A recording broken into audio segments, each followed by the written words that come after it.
And I says to the guy, I says, Mabel? I said, oh, Why would you say blah to the guy? I didn't realize we were live.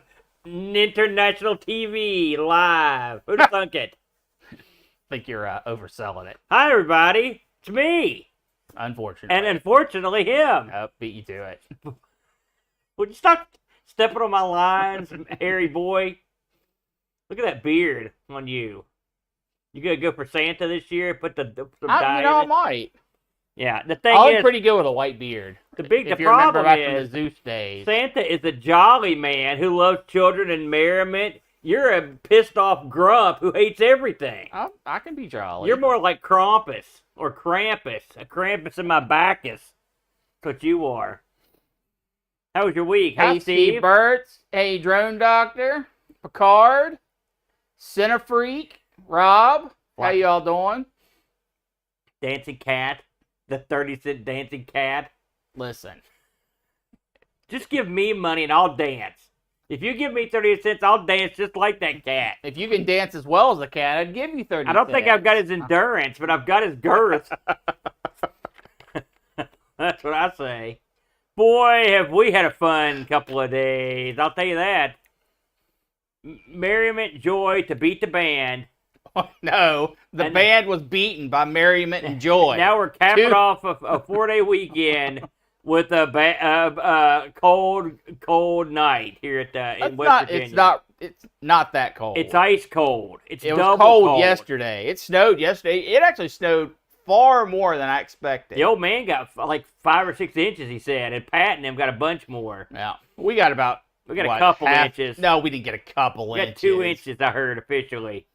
2, maybe 3, maybe 6 inches of snow. 12 feet. It's a freaking tundra out there. All those people are like, boy, I can't wait for fall. Screw you. That's what I say. What? Because we had no fall. It went from summer to winter that. Did you mess up? Did you mean to say winter and then you said No. fall? All those people are like, I can't wait for the fall. I can wear my coats again. Have a good time. Put your coats on. All those people that were hungry to wear snow boots, you geeks. I like wearing shorts and sandals. That's what you're wearing, man. Yeah, because I'm not going to let the man take me down. I'm going to wear what I want. Speaking of which, I'm going to turn off the heater. No, we need that. It's cold in here. Leave that on. Leave it on till the show starts. No, you're warm. You said so. Yeah, we're getting screwed, Doc. Good to see you, Doc. Man of mystery. This guy's all over the world. You know, that'd be a fun life, wouldn't it? No, I'd hate that. The thing is, I think you would enjoy travel if you did it more. No, I've tried it. I didn't like it. So get this. I just found out they're having an Amiga event in Hot Atlanta this weekend. Atlanta. And I asked, because Rabby was pitching it. You know, Rabby Abbott for the Retro Hour. So I sent Rabby a note. I'm like, hey, are you coming to this? He's like, no. He's like, but my buddy's running it. I'm like, how did I not hear about this? Because Atlanta, we could have went to Atlanta for an Amiga event if they had us, you know. And he goes, well, it came together late. I'm like, you can't do that. Well, I mean, you can, I guess. I don't know how late it came together, but now I'm seeing it pitched everywhere. It's crazy time all the time. But by the time me and Bo get to talk about it, it'll already be happening. So we didn't know. We would have pitched it if we'd known. So, what are you going to do? It's an exciting time in Amiga right now. Yeah, no kidding, That's Rob. a valid point. We would drive to Hot Atlanta, Rob. We don't fly down there. That's only a 7-hour drive from Hurricane. So, and it's actually not in Atlanta. It's in Stone Mountain, Georgia. You know what famous person comes from Stone Mountain, Georgia? Gonna give it a shot? It's a wrestler. Oh, then no. Jake the Snake Roberts. That's where he's from, Stone Mountain, Georgia. About 8 hours to Atlanta. Yeah. Well, I mean, that's, of course, traffic will play a role. Because once you get in it, but like I said, as far as I can tell, this isn't in downtown Atlanta. You know, but have you been to Atlanta? I've been to Atlanta. I hadn't barbered in there. In fact, I was there for Comdex one time, which was dumb because Comdex sucked. It was boring. But I wanted to see the Omni before they tore it down because I'm a big wrestling fan, and the Omni was like the mecca of pro wrestling in the South when I was a kid. All the big shows came from the Omni in Atlanta, Georgia. I always wanted to go to the Omni, so I finally did get to go there. I went past it, took a picture, but I didn't get to go in it. But it got torn down. But yeah, if you're a wrestling fan, that was a big deal. We stayed with Pat and Barb. That's when I went to that weird S&M bar too, down there. So it's quite an interesting trip to Atlanta. Let's put it that way. I can't remember why I was in Atlanta. I just know that I was there. You were probably traveling. Where's the big mall at? That's not Atlanta. Where's that at? That's the Twin Cities, is that, and then that's up north. Minneapolis. That's what. Yeah. I don't know why I was in Atlanta. Hey, Porthol, what's a good word? Maybe you were going on to the beach or something. A lot of people pass through there. No, I mean, it was a part of a school trip, and we were in Atlanta for at least a full day. Maybe you went to, like, some of the local sites around Atlanta. I don't know. Fulton County Stadium, where the Braves used to play. That would have been around when you were a kid. And, no, I mean... There's a Coca-Cola bottler down there. It's a pretty big deal. I thought we went to a big mall.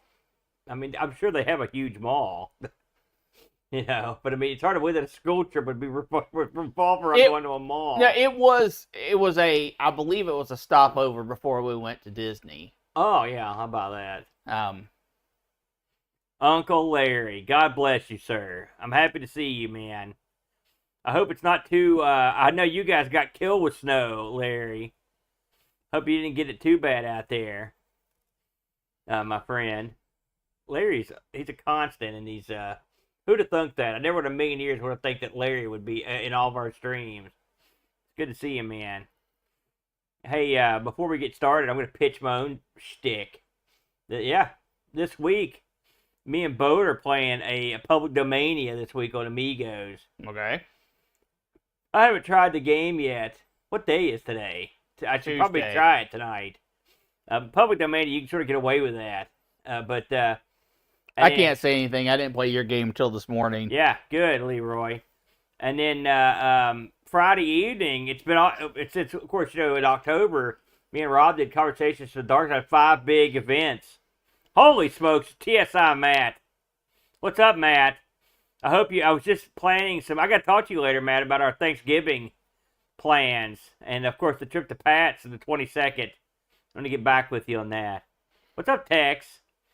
Anyways, since we did a Conversation with Dark Side, 5 of those big boys in October. I took last week off, and I'm back in the New York groove. God bless Ace Frehley. And Friday, we'll be doing a disaster stream after Amigos. And we're going to do it all request, DOSBox Pure Unleashed. All requests. I'm taking requests all week. I know what I'm at. If you've got a DOS game you want to see me attempt to play in DOSBox Pure Unleashed, drop me a comment wherever, put it in the Discord in the disaster stream area, or even shout it out in here. That'd be okay.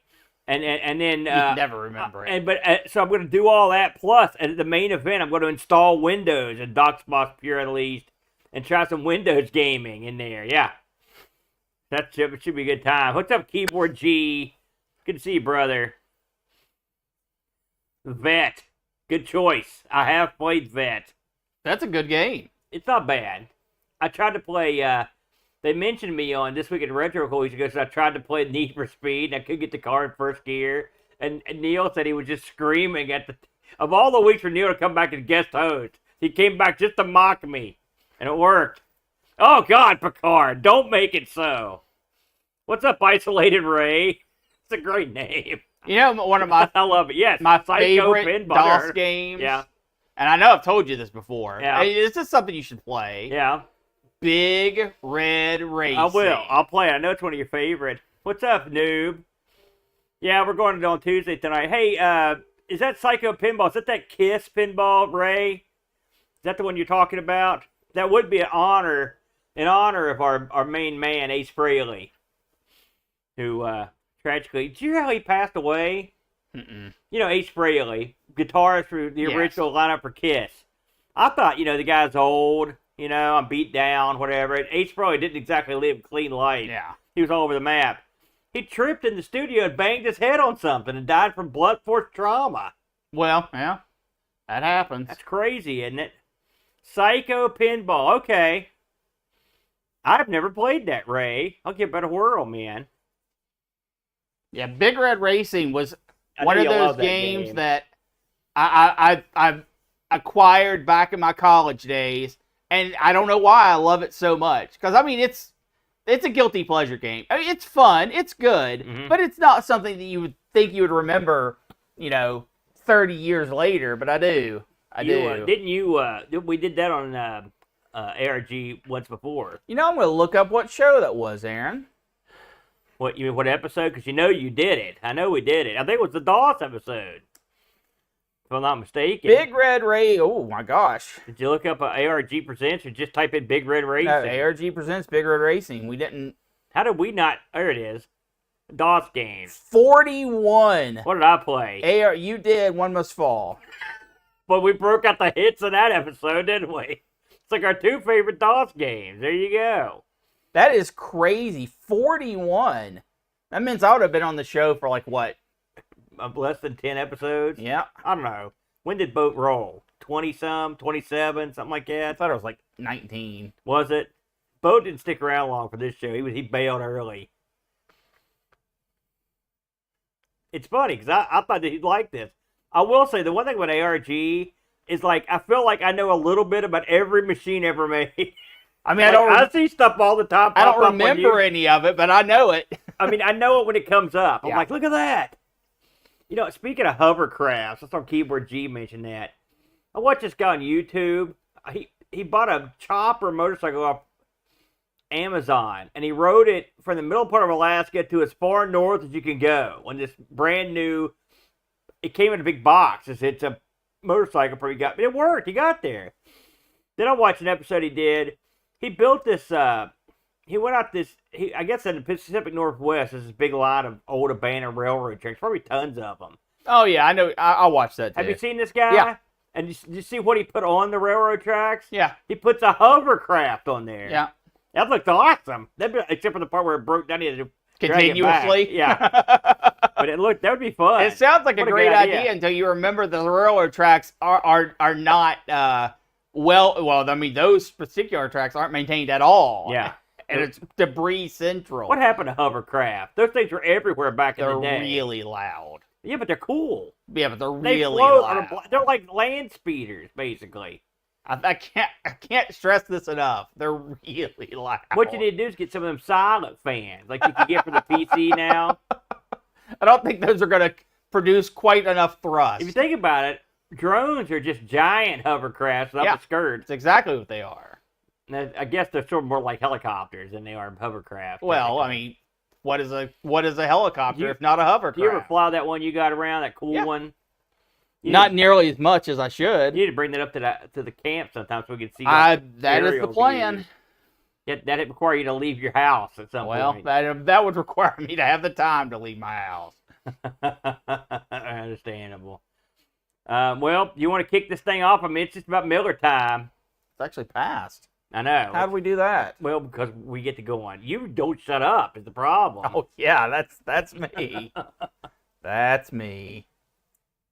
Make sure I got my notes up here in correct note order. Somebody requested, Brent, that we shoot another arcade tour, and a tour of our various gaming rooms. So thanks for giving. I remember this, and I'm gonna clean up in here. I'm working on it. I made a lot of It looks better. I made a lot of progress in here. The weather has hampered me, plus outside forces. These outside forces will screw you every time. No outside force comes in and says, I'm going to help this sucker out. That never happened. Hello, citizen. I'm here to help. Yeah. Now, Captain outside sources. It's so low, you can barely see it. So, yeah. Why don't you let me I'll wheel it out when it's your turn, and then that'll be cool. I like it as is. All right, fine. Do it your way then. All right. That's the plan. You ready to go? Forever and continuous. We're going for it, everybody. All right, folks, you know the drill. Screen go bye-bye. Us come back. We apologize. We got it going. With the spin of the wheel, we'll uncover our fate and stream it to you on one take. We tend to be loud and we fight quite a bit, but it's an unscripted show, so you get what you get. If we stopped it right now and we just walked away, we'd be back here next week, 'cause we just can't wait to play.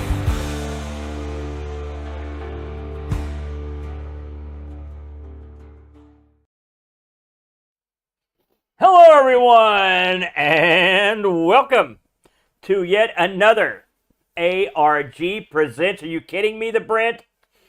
It's me. It's that mean old double A, Amigo Aaron, joined by everyone's favorite lout. It's the Brent. Hey, how's it going? You know, when the word lout, you should have a picture of you in the dictionary. That's it. I wish the people on the radio could have seen that face. We're back again, everybody, for another ARG Presents. We're back on our home turf, ARG, where it all came together so long ago.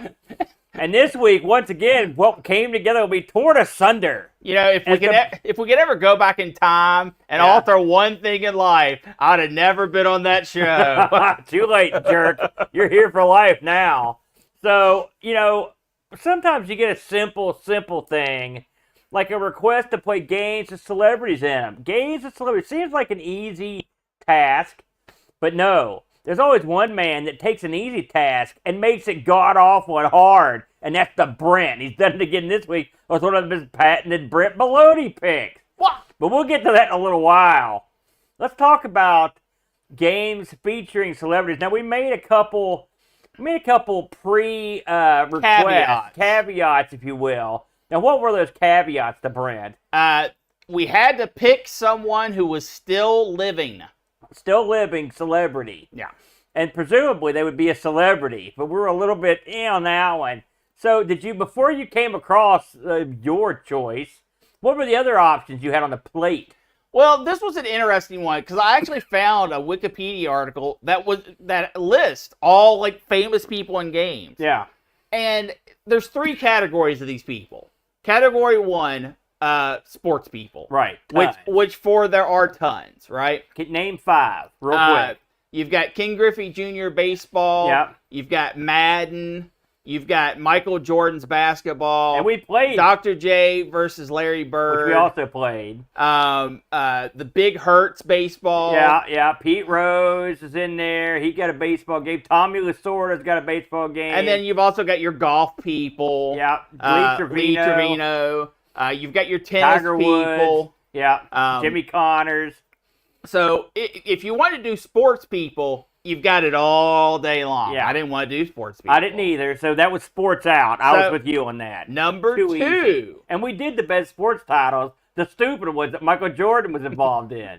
Those are the best ones. Well, the best ones are ones where they're not playing sports. Yeah, like Windy City Rampage. That's I it. think it was called. So then you've got your second type of famous people games. And I'll slash with this one. This is your music / child entertainment people. Yeah. Right? Yeah. And these are all the people that either have a kids show or musical influence. Like those twins. What are those twins called? Mary-Kate and Ashley. They've got 400 games. Yeah. And then you've got like your Pearl Jam editions of Rock Band, or your Aerosmith's edition of Rock Band. It's funny how many times they would mention the Rock Band and the Guitar Hero games, which I don't really consider that part of this doesn't fit well into what we're talking about. Exactly. I mean, I guess you could do like the Beatles Rock Band, but I mean, well, what are you going to talk about? Some of them are dead. Oh, that's true. And then you've got your third category. I thought you were just being a jerk there. I didn't realize you were actually making a point. I thought you were like, oh, they're dead. I know some of the Beatles are dead to Brent. Go ahead. And then you've got your third category, which is sort of a miscellaneous, right? Yeah. And this captures a lot of people that you would not expect. Yeah. Who's the big loudmouth cook? Has his own show. Hell's Kitchen guy. Yeah, that British guy. You've got a jerk. You've got him. You've got people like famous dart players who I cannot name any of right now. Which is, I agree, that's sort of sportsy. Yeah, that's a sport. Darts is a sport. Your chess players, and some of your movie stars. But the problem with movie stars is if they aren't playing themselves in the movie, I didn't even figure that counted. Well, I mean, I sort of wanted them to at least play someone that was based on them. You know what I'm saying? Like Pee Wee Herman. If Pee Wee Herman's in a game and it looks like Pee Wee Herman, but it's not actually the guy's name, is something else. Right. You know what I'm saying? That was okay. That would have been okay. But yeah, I'm with you on that. Yeah. So when you whittle down all those, right? Yeah. Then the list gets mighty small. Yeah, well, it's funny because I'm looking in the chat here. No, we didn't play Phyllis Diller's Psycho Squad. If that was a real game, I'd be in because I love Phyllis Diller. But he mentioned Jackie Chan. Jackie Chan was on my short list of games. The problem was I was looking at games to play. And I thought to myself, you know, I have more ability to play stuff than I used to. Like, what I want to try to get something on a system we don't cover that often. Sure. And so that's what I was like, okay, I'm going to try something on the PS2. Like, we hardly ever cover the PS2. And usually, in my mind, the PS2, I'd be like, that's too new. But I looked, and this game came out in 2002 or 2004. I was like, holy smoke, the PS2 was around a long time ago. Well, considering the PlayStation 5 is out, I think we can count PS2 as retro. Well, you got to understand something. It's hard. It's a weird. You're in a weird area there. I know. You know? I agree. So, but that's when I decided the system I was going to pick. I'm like, okay, what criteria? So that's what you did. You game. said system first. I looked around. What can I do? I looked around at cooking games and games like that. And some of the people that had games like I'd never heard of. So I wanted it to be someone I'd heard of. Like, I mean, it's just like who's the guy that did Yvonne Iron Man Stewart's Off Road? Like, we know about Off Road. But if it wasn't for that game, would you know who Ivan Iron Man Stewart was? Probably not. Probably not. Or what about one of the geeks that does like snowboarding? You know, you might not know who that goof is. Sean. Sean, the redheaded carrot top looking dude, whatever his name is. Yeah. You see my point? There's a chick. I don't know who they are. I can't remember. So I wanted it to be someone I'd heard of, and also who was literally in the game. Right. It had to be alive. Those are my criteria. And so once I've determined. Well, see, I obviously did not keep up that criteria because I think that's going way deeper than the category. Well, I would also. It's okay if they actually had a decent hand in making the game. Like if you say like John Madden, the original John Madden. It's not like Madden. There might be a still shot of him going like, hey. But I mean, like, he actually affected that game. Yes, I agree. He made them play like actual football. So if you pick Madden 1, which I think we also have covered on a show, I think I covered it. But Madden that's why I know this information. So he changed the game fundamentally. Yes. Right? So that would have been okay. I'm okay with that. So your game passes muster on that one. So it was a long, weird journey. You know, but I think one of us fulfilled their obligations, and we'll leave you up to the chat to decide. And the last stipulation, of course, is something we haven't covered previously. Right. Which, as Pac Billy pointed out in chat, eliminates Michael Jackson's Moonwalker, which would have been perfect for the subject, but has been previously And Michael covered. Jackson's got a couple games, but I don't know. I'm not really necessarily down with that anyway. So we picked what we picked. There's another one. Matt Hoffman's BMX. Perfect example. So, with all that said, the Brent, I guess you want to lead the dance. So, Brent, as usual, went way outside the box. I don't know. I don't necessarily agree with that. Well, again, we talked this before the show. In fact, we had a heated conversation before the show. It was stupidly heated because I was right and he was wrong. But that won't stop it from being heated. Tell them what you picked for celebrities in gaming, Well, Brent. you're right. You are wrong about that. I went with the American classic. I followed the dream of a million men. I went above and beyond and chose, with all of my power and might, Edward O. Thorp's Real Blackjack. Everyone knows Edward O. Thorp. I've got a poll before you start. If you've ever heard of Edward O. Thorp in the chat, raise your hand. Or comment or below. in the comments. If you've ever heard of this guy, I mean, right now, stop what you're doing and leave a comment. Now continue. Remember, celebrities in gaming. Go ahead. Edward O. Thorp's Real Blackjack. Now, let me tell you something, Aaron. Before we go into the game itself, we've got to talk about the man behind the game. Should we all know who he is? Well, that's what I just said. We're going to talk about the man behind the game. The chat's killing you right now. I love it. So, who is Edward Thorp? Edward Thorp born in 1932. Yeah. And yes, we both had to look up if he was actually still alive. Yeah. He is. He Yeah.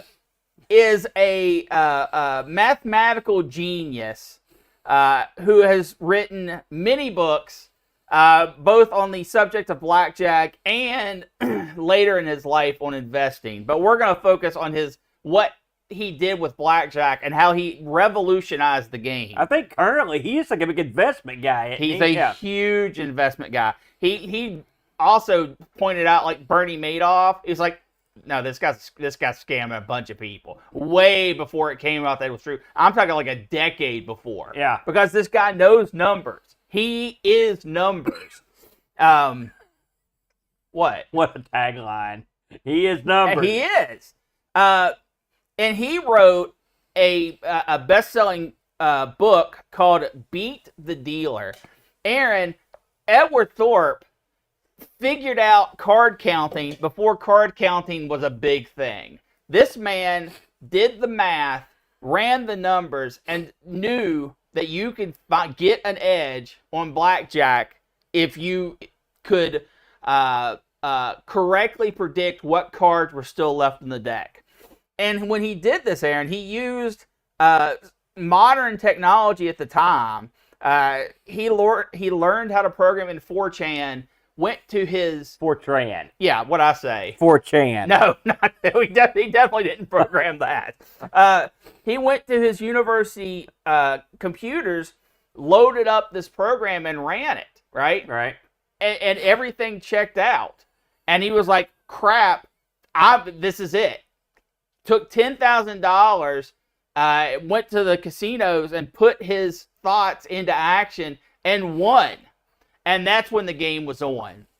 That's when he sat down and came up with a method that other people made, maybe even more famous than him. The MIT group, this was all kind of their knowledge base was what he had started. So he was the launching pad for the very famous MIT Blackjack squad. Correct. Got it. And he was, now he did not invent card counting, but he is the one that tested card counting and said this actually does work. Using an IBM computer, I might add. I know IBM 704. Okay. So we need to put that on the wheel. When I know one game we can play. So he took this money and he went to the casinos and he turned $10,000 into, what do you want to guess, Aaron? $170,000. $11,000. Wow. Wow, I was guessing too high. Yes, because this was his first run. Also, this was back in like 62. Yeah. Okay. So today that'd be worth $100 million. Yeah. That would be quite a bit of money. He also changed another part of the casino, Aaron. Unfortunately, we don't have a game on this. He changed roulette. Have you heard this story? I know he could use probability to determine where the wheel was most likely going to stop. Sorta. He had a device in his shoe that would transmit to someone standing at the table. So he would be at the wheel, and when the dealer, they're not called dealers, but I can't think what they're called, shoots the ball into the roulette wheel, based on where it started, he could hit the shoe and it would calculate where to bet. This was one of the main reasons that casinos outlawed electronic devices. This was the main because that was legal device. Yeah, this was legal at the time he used it. I will say, if you ever seen, I know you probably haven't seen this movie. There's a famous movie called Casino. It's a great movie. It's one of my favorites. Of course I've seen it. Oh, you haven't? So there's a scene in the movie where these guys are cheating at cards. One guy's doing just what Brent said. He's got a gimmick in his shoe, and he's tapping it out, and it's alerting this guy to what to do. He's sitting at a table nearby. And if you'll recall in the movie, they smashed the guy's hands with a ball bat, I believe, and then threw him out in the alley, which was great fun. But like if you think about it, there was a time where you could legally do that before they caught on. And this guy came up with a gizmo to do it. Yes. He is credited in some circles to be the first person to ever have an wearable electronic device. Because you have to think, this was way back in the day, way different than it is now. Yeah. Something like this was just unheard of for the time. Very clever. So when you have all this knowledge, right? Yeah. And he used it extensively. Yeah. He gambled a ton and made a ton of money. Wore disguises, the whole 9 yards. Yes, because casinos eventually caught on. I mean, as they always do. I love that. When the numbers don't add up, you have to figure out what's going on. Yeah. And they would start saying, your play is too good for us, sir. You have to leave. And he'd get kicked out of casinos. So he would dress up as women. He would dress up as cowboys, anything, to sit back down at the table. And because in his mind, what he was doing wasn't cheating. The blackjack stuff, the roulette stuff, it's certainly a gray area. I do like the fact that a guy you referred to as the master of all numbers is in drag. Maybe he was a female cowboy at some place. In Atlantic City, I can see a female cowboy come rolling in. That's good stuff. So it's good to see that Professor Numbers he'll sink down low in the dirt to get that money. Well, I mean, he was doing what he felt was fair and right, and he's right. If you are there, dressing in drag undercover, your wits versus the house's wits, that should be allowed. But casinos eventually changed. This was back when you were using single decks, or on a crazy day, you might use 2 decks, right? It was a single boot, I believe, is what they were using. And now, of course, card counting, you can still do it, but it's the odds are terribly against you because they're using 8, 10, sometimes 12 decks in a shoe, and will cut halfway through. Yeah. So anytime the count gets decent, they just sweep it under the rug. But he did all of that, all of the card counting stuff, all of this number manipulation stuff. He was on the absolute razor's edge of that stuff. Wrote several books, several papers, and as we're going to see today, Aaron, Edward O. Thorp's Real Blackjack for DOS. On the surface, you might look at this game and say, man, this is a kind of a crappy looking DOS game. Of course, it came out in 1990, so a little bit of crap is expected. Yeah. But if you are thinking, man, I'm going to just play blackjack on like my NES. No, that's not what this is. Yeah. This is designed to help you, if not straight out teach you how to card count. It is the most complicated blackjack program I have ever seen. It does not do other casino games. It doesn't do table games. Blackjack, that's it. And the money's also sort of, it doesn't matter if you will go $50 million in the hole. None of that matters. There's no saving your wallet. There's no story. There's no story in your card game. You're right. It is 100%. Here's how, this is what you'd be up against in a casino. The help file for this game is tremendous. It's one of Mr. Thorpe's books. It is tremendous. I did not go through all the help because I did not have 18,000 years. Did you try to actually use this to count cards? No. I did. And it with disastrous results. It helps if you can count without cards. Yeah, that's it. And then it gets a lot harder. You saw the picture cards. You didn't know what was going on. Well, yeah. What number is Jack? I don't know. But if you were serious about card counting back in the day, this is something you could have gotten and really took a stab at it. It goes deep, it goes hard, and it is incredibly instructional. It has charts. It has, everything that you could possibly think of that would help you get better at card counting. This game has. Yeah, it's impressive. But if you, after a hand is played, you can go and look, and it keeps track of all the hands that you played. Yes. Your streaks, losing and winning. Like, anytime you did the wrong thing, it writes that down. Yep. And I mean, it goes down to, like, did you split? Did you double? It keeps track of everything you've done. The amount of money you won and lost, the amount of the bets you placed.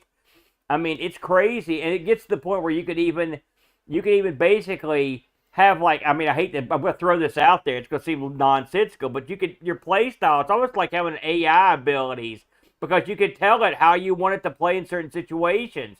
So you could sort of tangibly change players' abilities by changing how they react to certain things, including the house, which you can also play with. And also, this is the only blackjack game that I can quickly think of that lets you practice with multiple hands, where you're controlling multiple seats of the table, which is a thing that you can do in casinos. Yeah. But all of this combines into, it's not a pretty looking game. No. It is It's not Dossy. It is not fast-paced action. No. It is an instructable blackjack game to try to get you better at playing blackjack, which I can't think of another game that seriously goes into this kind of depth that tries to teach a skill like this. I was really impressed at how far it went in the instructional side. Aaron, what did you think about this game? From the moment you loaded it up and eventually got past the cracked screen, what was your opinion on this? I've got two opinions that I want to get into. All right. And I'll save the other one for a second, but I loaded this up, and this game was hard to find. Thank God we found a link to it. I don't know where you found that link, but Brent found a link to play it, because it's difficult to find. It's not like this game made the rounds. And I think I know why. Because the first thing you do in this game is there's a manual lookup. And if you, so me and a few other people, Jocko, were baffled, and Brent, as to how to get this game to start. Because it says, the hacker says type in 999 for demonstration, but 999 doesn't work. You have to type in a 5-digit code. So but when you look at what it says type 00000, and then it gives you a blank.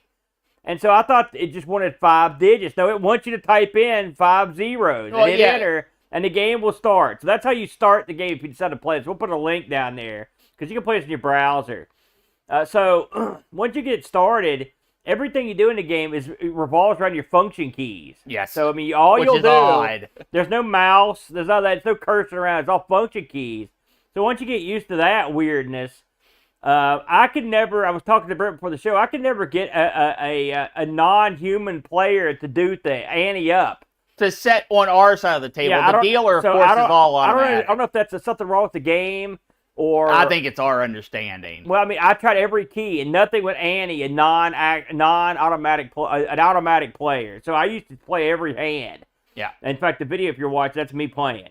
So you can play up to 6 hands. You can just play one hand if you want. Yeah. I tried card count with just one hand because I wasn't and it was hard enough. But I mean it's there. The information's there for someone to sit down and study it. And I think as a card counting tool, now of course things have changed since this game came around. Sure. But if you're card counting to screw over your buddies in blackjack, this would be your baby. I mean, you could screw with the house and with their rules. I didn't do that much, but you could do it. But you could also, and what Aaron means by that is, do they stand on a soft blackjack? Do they hit that kind of stuff? Insurance or something. Yeah, exactly. The card, in terms of a blackjack game, this is as solid as you're going to get. But blackjack's been pretty much, the television had one. I mean, remember when we played that campus computer? It had blackjack games to beat that. So blackjack, not that difficult a game to put together. But and this is no frills. You can bet up to $35 a hand, from $5 to $35 using the function keys when it's time to bet. And then you could split your hand, you can double down. Yeah, all the normal things. So it's got all, some blackjacks don't have them. This has all the stuff, just like you're in a casino. And there's no deal, you don't see any people, it's all just cards. As a blackjack game, I found this totally, not only did I find it good, I found it real good. I liked it because the statistical elements that you get trump a lot of other card games I've played. So it's a DOS blackjack game where you can actually see how you're playing and see how the results are and see where you screwed up. I think it does a good job because I play a lot of blackjack on my phone. So I like blackjack. I am the exact opposite. What do you This mean? is not a game. This is edutainment. Well, I mean, you're not going to want to play this probably. That's And I respect what this game is. This is a teaching tool. This is less entertaining than Oregon Trail was, and Oregon Trail is a teaching tool. Oh yeah, it's way less Okay. entertaining. I just played a game of that the other day. It's way more entertaining. If I wanted to just screw around and play some blackjack, I'm not loading this up. It's just too much. As a teaching tool, there is no better version of blackjack that I've ever seen. It is top notch in its statistics and its just knowledge. Well, I think you're underselling it as a blackjack game. I'll tell you why. I have not come across too many blackjack games that let you play multiple cards so simply. I agree. Multiple hands, I should say, with full options, and then statistically break down every aspect of blackjack. Yes. And so, if that sort of thing interests you, I think you would enjoy Edward O. Thorp's Real Blackjack. All right, now, so in terms of a game, it's fine. It's I had no problem with it. Once you settle up with the controls, it's all on the screen. You won't have any trouble unless you try to get a computer player in there. Then good luck. But again, who knows? It could be what we're playing. We don't have the original software to try it. I'm going to try to get this and put it on DOSBox Imperial Unleashed and try it Friday. There you go. With that said, the other aspect, my other frame of mind on this is, as I mentioned earlier, Edward O. Thorp, who is a pioneer in cheating at cards, Not cheating. is also Not cheating. Okay, fine. A pioneer at taking advantage of the natural laws of probability. Yes. Right, is not a celebrity. He's an unnamed goof that nobody knows. Not a single person in the chat knew who he was. He is a best-selling author. From the 60s. What does that matter? That's 60-some years ago, is my point. What does that matter? Well, I'm saying that doesn't mean...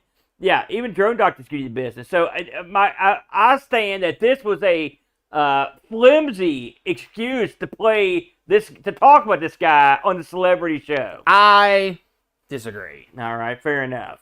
Aaron, did we have any public feedback? Public feedback? What does that mean? You mean reviews? That's correct, Aaron. What are you? Are you Mr. Numbers now? We did get some public feedback from Pajako, who chimed in. He says, I have created far too many blackjack prototype concepts in my line of work, and I can tell you it is a way more complex game under the hood than people think, especially when you take into account all the different rule variants and edge cases that can occur. So I know how complex this game is under the hood. It has everything you could want from a blackjack game, all the modes, all the settings, and a tutor, which I did not try, which I did not get time to try. By today's standards, it looks super basic, but remember, by 1990, we hadn't even had DOS 3.1. So everything on the PC was DOS based. So the ANSI graphic representation of the cards, especially the Royals, which I love, and the simplicity of ANSI meant that this probably would run on just about anything and be happy. Yeah. And with a little throwback to PC games at the time, there's the classic boss key. Sadly, it's just a blank screen, but still, seeing those always makes me smile. I was disappointed in the boss screen as well. I like it when they put up the fake spreadsheet. The graphs, yeah. With modern mouse and touchscreen interfaces, Edward O. Thorp's Real Blackjack can feel a little clunky, but it does exactly what it sets out to do, and that is give you all-in-one blackjack game without the risk of losing your house. Something I would love to see running on a genuine old PC. No score. That's cowardly. No score, as I didn't really have time to delve fully into it all, but I liked it.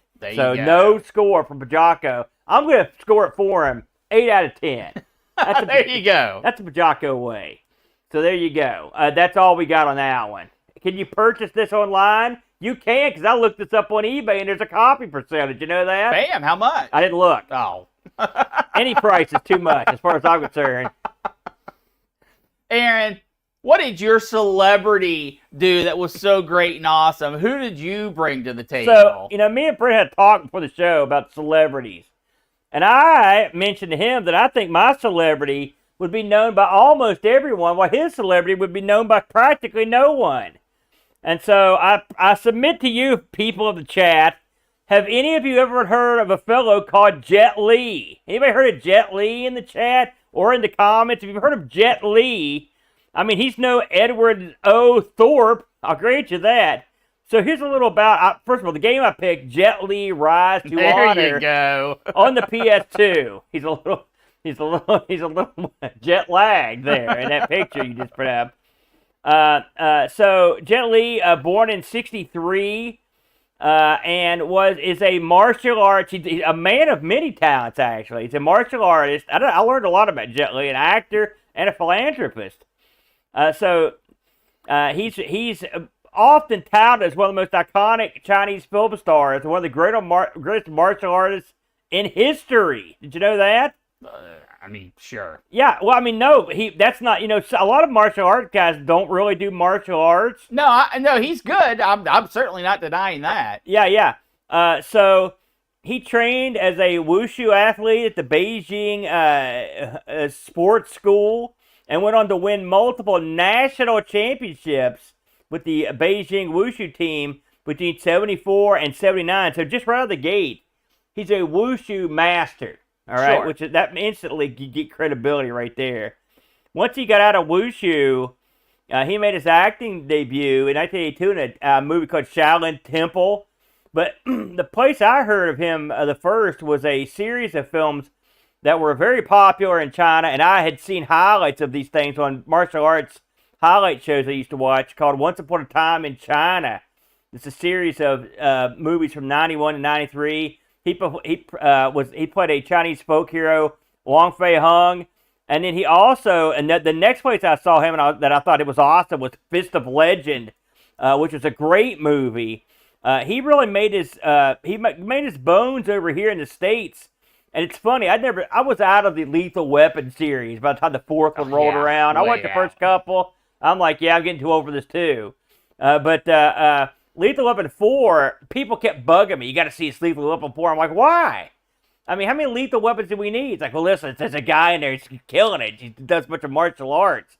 I was like, martial arts, eh? And sure enough, that was Jet Li. That was sort of his breakout party in the States, Lethal Weapon 4. He went on to make a bunch of what I would call Midland films in America. In fact, I don't think I like any of his movies in America. Black Mask was one I didn't like.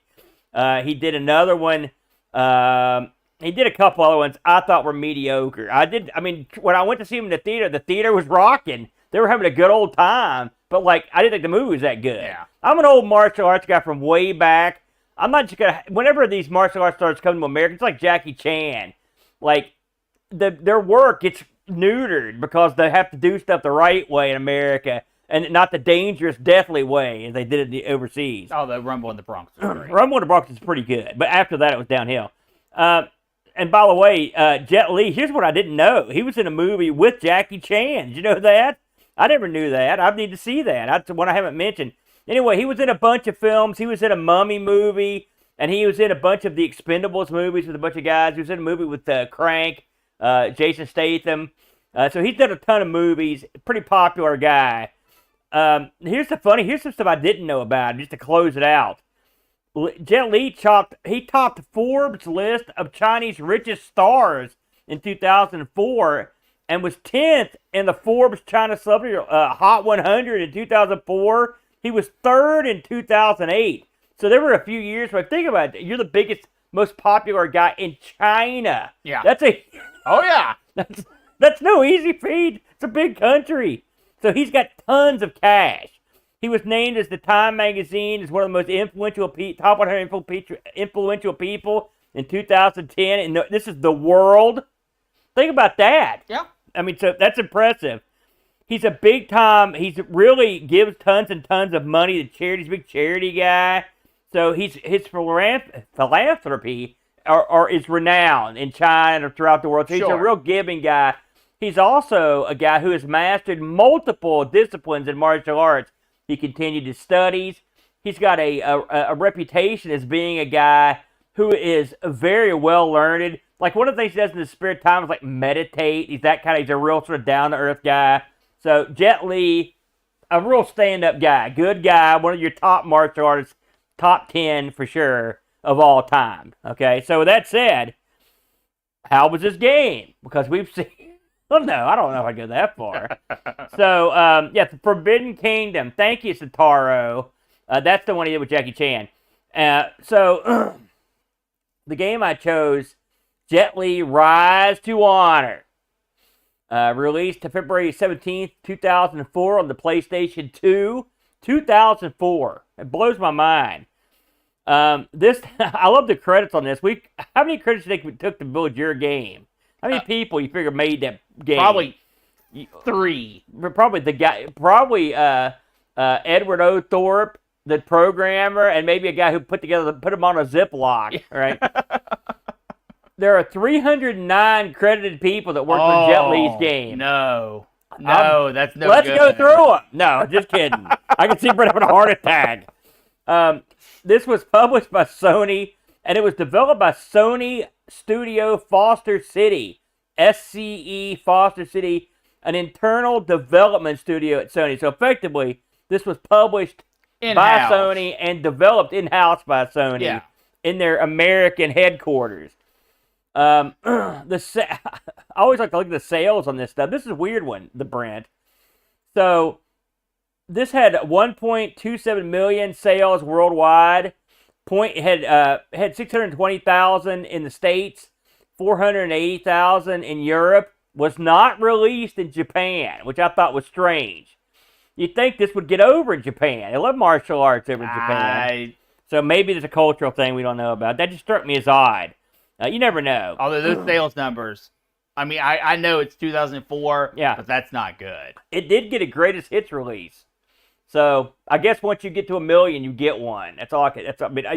PlayStation don't know. All right. So what do you do in this game? Just as a quick, brief lead in, because this game has a pretty intricate plot. I don't want to give it all away. Jet Li plays a guy named Kit Yoon.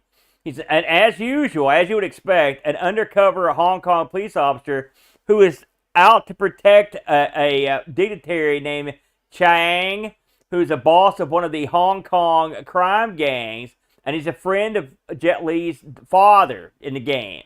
But Chang is contemplating leaving crime, which other organized crime people don't like. And so everyone's trying to kill him. And your job at the beginning of the game is you're trying to protect Chiang, but unfortunately, he gets got. And so the rest of the game is that you start trying to take care of what he wanted you to do at the end of his life. He gives you a little like whisper number. I don't want to give it away.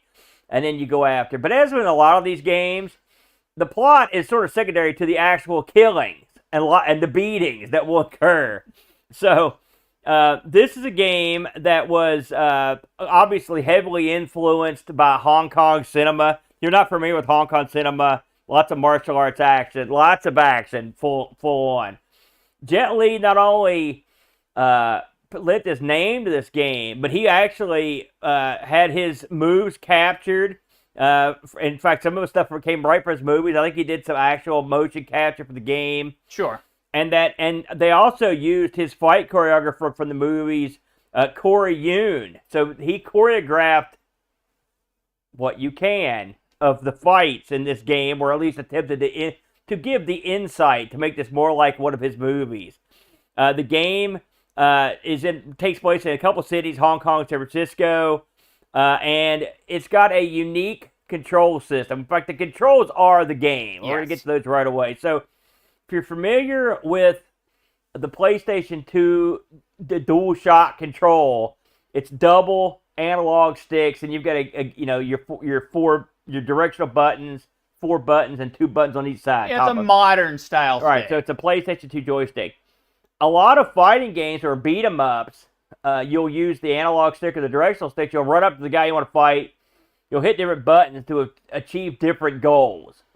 They tried something completely different in this one.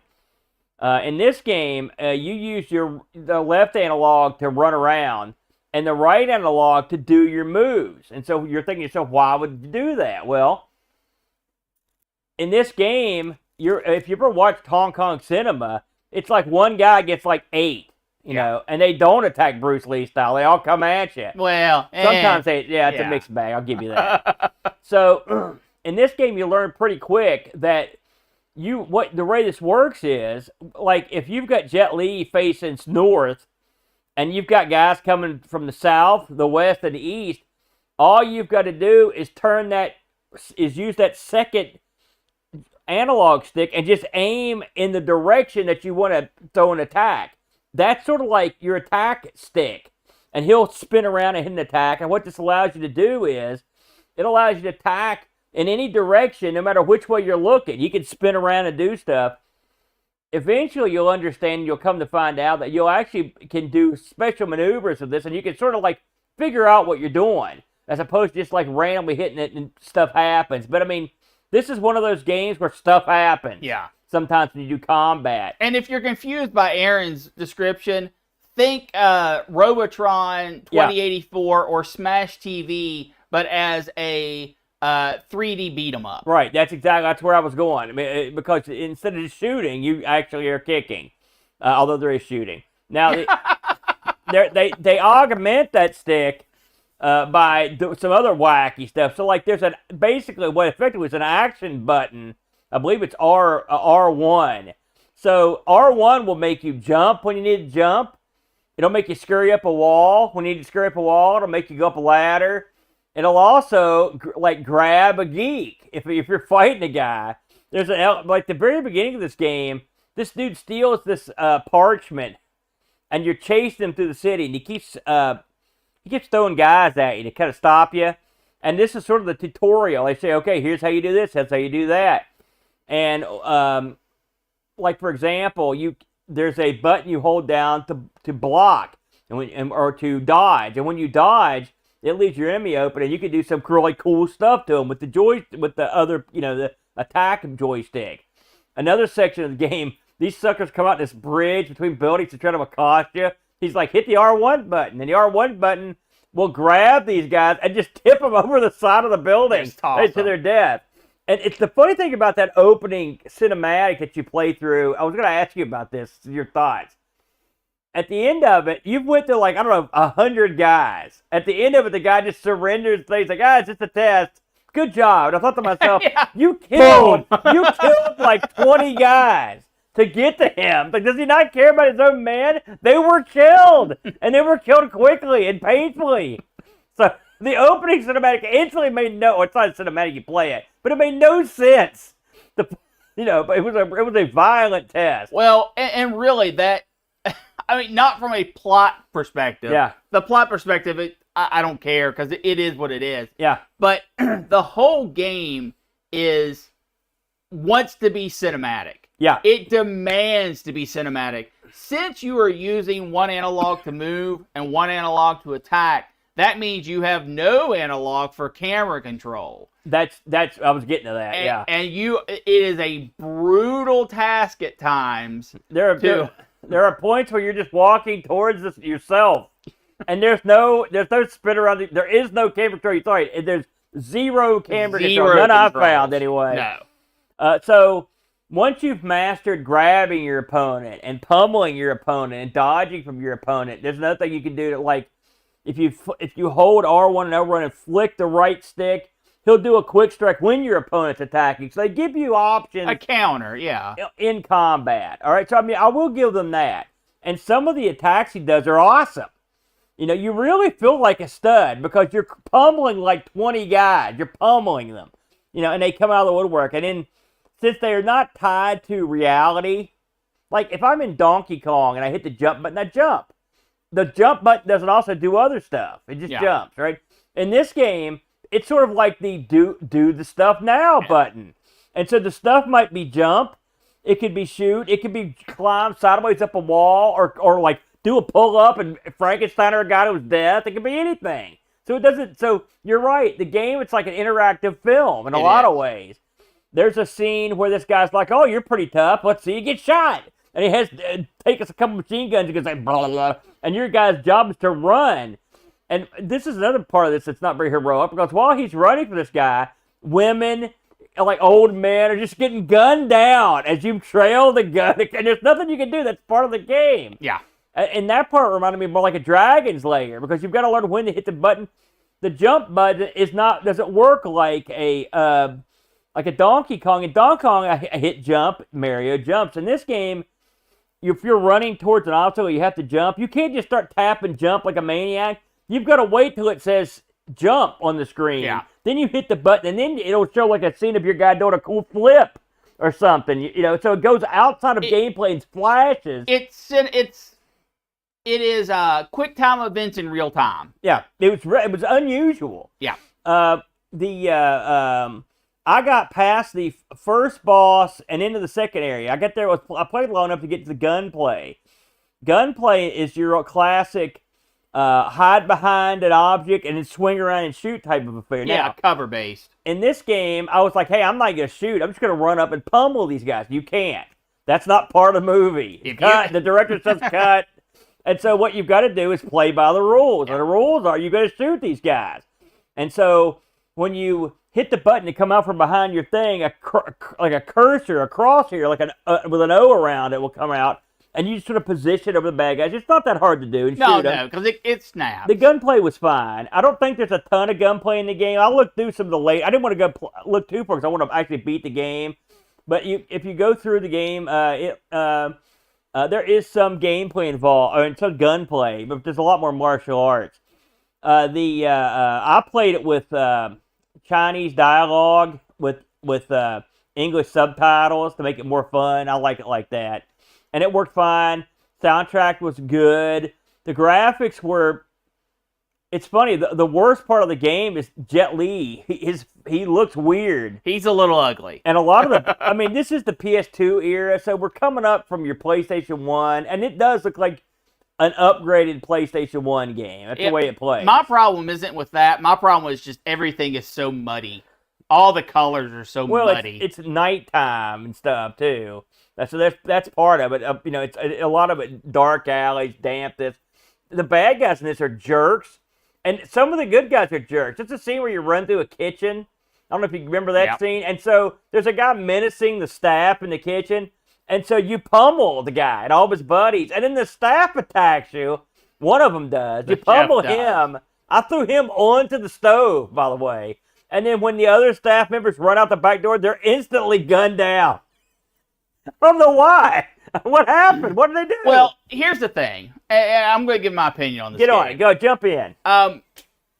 This game was on the edge of being something special.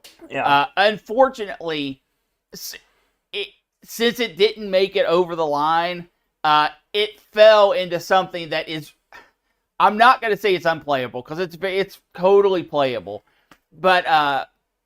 If you aren't willing to play by its rules, you don't even play. Yeah. And what I mean by that is you have to attack the people that come out the way they want you to attack them, which means like you ran into guns if there's guns, fights if there's fights.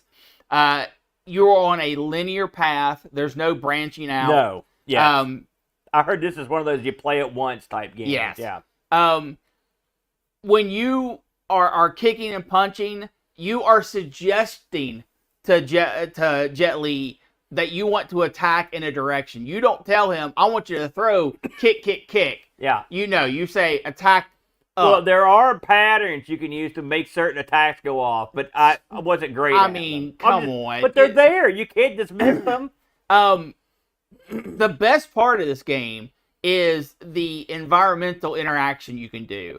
You can throw chairs. You can throw people. I hit a guy with a big leg of lamb and pummeled him. It was great. That kind of stuff is neat. That's kind of the only improv the game lets you do. Otherwise, you have to play by their rules. Their rules wouldn't be so bad if they didn't have that darn locked-in camera. Because sometimes it is so detrimental. Perfect example. I cleared one room, and I knew I checked all the doors. I know the exact room you're talking about. And by the way, checking the doors takes extremely too long. But I checked all the doors were locked, and I knew that I had to kick out this glass. Yeah. So I walked over to the glass, and I kicked, and nothing happened. And I was like, what in the world? So I looked around the room. I tried all the doors again. I was picking up furniture, and I was trying to throw the furniture at the glass. I could never line it up right because the camera was too all over the place. Yeah. So I walked up to the glass again, and I kicked it again, and this time it cracked. Yeah. So it shows your guy in a little cinematic flying to the glass. There was no cinematic for you throwing a bench to the glass. Right. They didn't get that part. Right. So it's just things like that it's, first of all, it's restrained. It's it has to work with a PlayStation 2. I get that. Yeah. And I get that they have a vision in mind. They want this to be you're playing a movie. Yeah. And that is 100% how they played it up. I'm not a huge fan of that.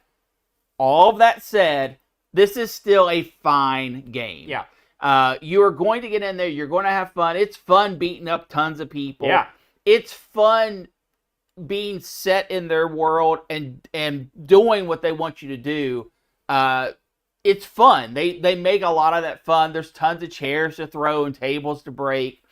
I am not surprised this sold. I mean, 1.4 million. It's not selling bad, but I bet they poured a crap ton of money into this game and did not see the return on the investment they wanted. Well, it's hard to say that. And I will say part of this game is you make your own game. Like, because a lot of hear me out. Hear me out. And I think you'll agree with me. In this game, there's lots of wave after wave of guys attacking you. And after you've beaten up your 15th wave of guys, you're like, well, here comes another wave. Hey, what's that over there? Can of tuna. Whack. Hey, can I throw this guy through the glass? I can. Can I toss this guy off the cliff? I can. So that's what I mean by making your own game at some points, because there's a lot of rinse and repeat. I couldn't help but consider, it's funny, I can't believe it's just me years ago, but 3 years ago on the show, I played a game called John Woo Presents Stranglehold. Yes. Okay. I think it was for the Windows we played. I think it was also an Xbox 360 maybe or something. And this game, that game, if you could combine them into a game, that'd be a hell of a game. Yeah. Because this has a much better story than John Woo Stranglehold. That was a real dumb story. And also, this game I like the combat. I think the combat in this has a lot of potential. Yes. The problem with this thing is the game got in its own way. Yeah. You know, I like quick time events. They're cool. I like when you see a little movie. I like that. It's fine. But I mean, don't be so stringent on how things go. And like, especially with jumping, like it's okay to put in a cool jump now and again, but you can't make the game stupid because I missed time jumping over a block or whatever. I jumped over block A, but the game wanted me to jump over block B, It was just like, no, you're just dead. Stranglehold had a really good gun system. It was like way better than this one. Oh yeah, guns in this. And also, Stranglehold had lots of cool ways to kill guys with guns. So if you could combine the cool ways to kill guys with guns and the cool ways to kill guys with your legs and arms, and then the storyline from this, and maybe the graphics, neither one of them they're pretty much, I'd say, on par. Yeah, graphically. Cool. I think you'd have something here. But I mean, I enjoyed this game for what it was. I like Hong Kong cinema, and so I liked a lot of the bad guys in this were interesting to me and funny and goofy. You know, the twins. There's one part where these guys menace you for a whole level, and at the end you realize there's two of the same guy. They're twins. They're dressed identically. And then they both pummel you, and then they leave. Yeah. So it's like, wow, did I win? I got to go to the next level, so I guess so. But I think this is a pretty good game for people that are more modern. This has it supports a widescreen aspect, which is nice. Brent mentioned that this game. Oh, I should mention this. I'm not going to get into a long description, but amongst the things in this, and this will also back up my claim that this absolutely fits the criteria for this week's. There's tons and tons of little artifacts from Jet Li's other films. Well, I don't think anyone was saying it didn't fit the. So if you're into his other films, you know, like you'll see stuff in the game. There's even some unlockable stuff that you could get that are like costumes from his other films. Sure. So they put a lot of stuff in there. Now, granted, some of his other films, like for example, there's some stuff in here from Black Mask. I thought that movie sucked. You know, so I don't care about that, but it's in here. So if you like Black Mask, yeah, I mean now you just it's in there. I'm nitpicking, but it's the way it is. I looked at the reviews on this. I'm not going to go over the 4 billion reviews that there were, but there were quite a few. Yeah, some of these I found bad. I can't explain them. And the thing is, a lot of the reviews, the links no longer work because this is a modern-ish title. It's funny. We can find reviews for DOS games and stuff, but games from like the PS2 era, I was having all kinds of trouble being able to actually read the review. GamePro, for whatever reason, gave this 100%.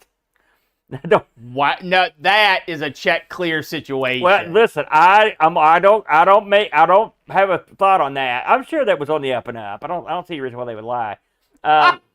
Looking at the more places that you would know, GameSpot gave this a 40, which is IGN, which I did manage to read their review. They go to 58. Which I think those are too low. 58. I think this is about a I'd say 77, 78. I think no, I wouldn't give it that. I would say either a 6 or a 7. I think it's a C game. I think it's maybe a little above average. It's just they were trying something different and it didn't quite work. So, but it looked great through the air, and then they did not stick the landing. The average Moby score when you sizzle it all down was 6.7. That's not bad. I think that's fair. I think that's very fair. You can get this for peanuts on eBay all day long. You can get this under $20 and under $10. And if you just want the disc, you can get that for I saw a guy selling it for 99 cents or best offer. So, I mean, it's the dirt cheap. It's the dirt cheap if you want that. We did get one review outside of the magazine. It's a gift from Pajako who chimed in. Pajako writes, life was pretty hectic recently, so sadly I had just enough time this evening to get all the way through the first chapter and to the nightclub boss, but that seems to be about a quarter of the way through. No, there's way more than that. I came into this expecting another mediocre GTA clunner, basic fight and go right game, but actually what I got was a pretty fun and epic kung fu movie where you could really feel like a boss and kick some serious butt. Doing the full subtitles with Chinese dialogue, that's what I did. Also adds the feeling of watching a movie as well, and it nicely transitions to English later on.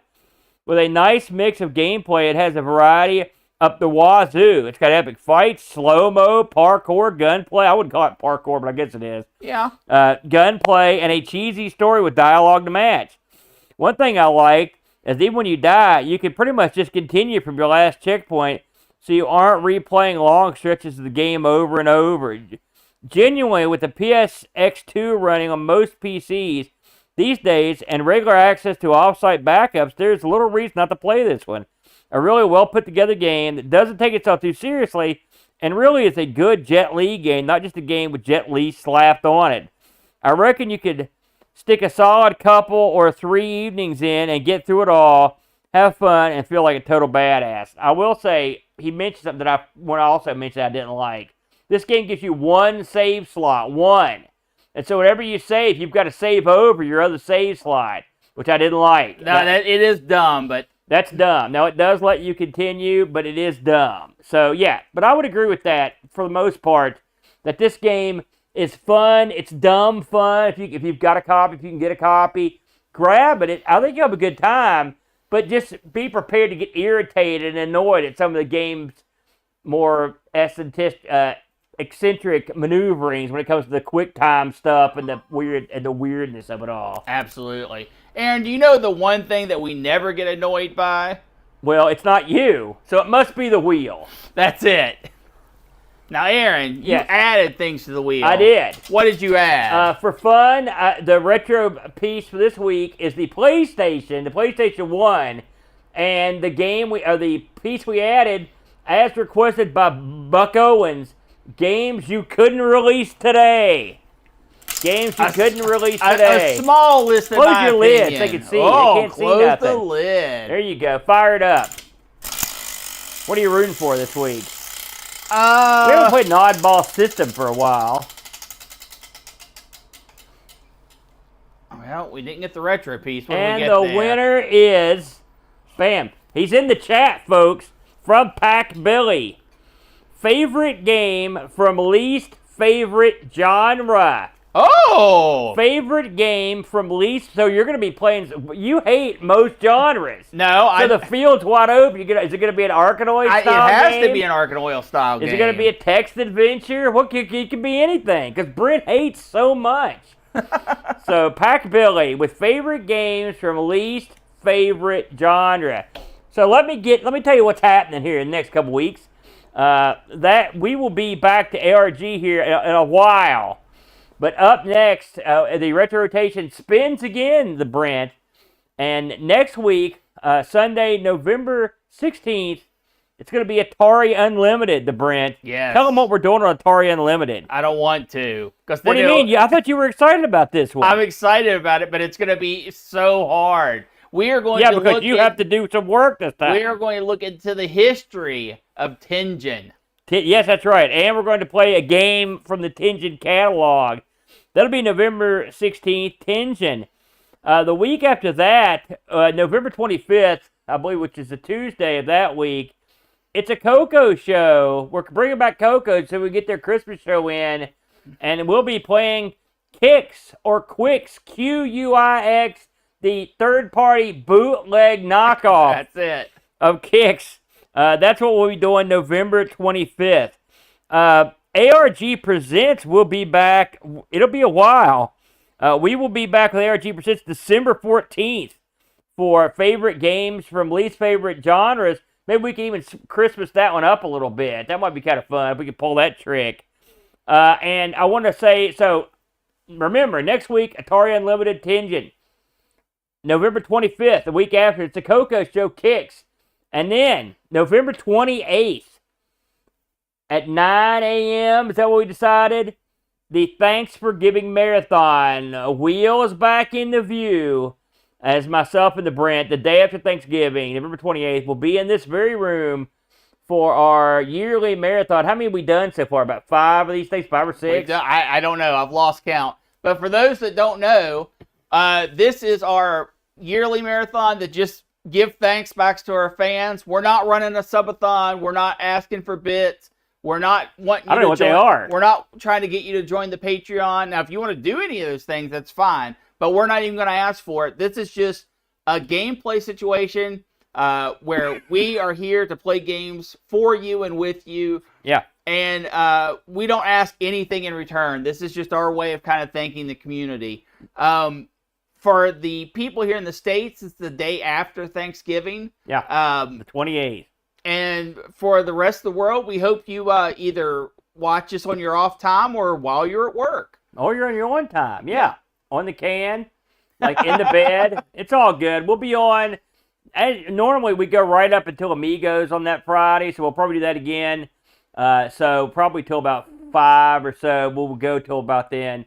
And then we'll transition smoothly into Amigos, where me and Bud will do our thing. And what games are we going to play? I don't know. We should absolutely try some of the games. Like, we should try, like, both the games. They may not the poker, maybe the Blackjack game, but we should try the Jet League. That'd be kind of fun. We absolutely won't be doing that because we will definitely be playing games that we can play multiplayer. No, we will try. We'll do some single player stuff. We're not going to do any single player stuff. Single player stuff to beat the band. I'm tired of playing games with you. You cheat.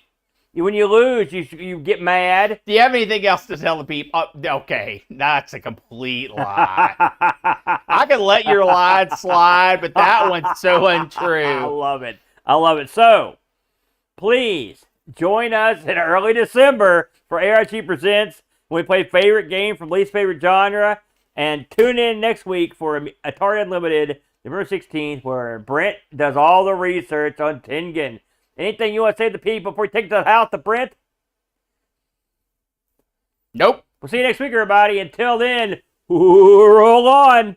We got it going. With a spin of the wheel, we'll uncover our fate and stream it to you all in one take. We tend to be loud and we fight quite a bit, but it's an unscripted show, so you get what you get. If we stopped it right now and we just walked away, we'd be back next week, 'cause we just can't wait to play.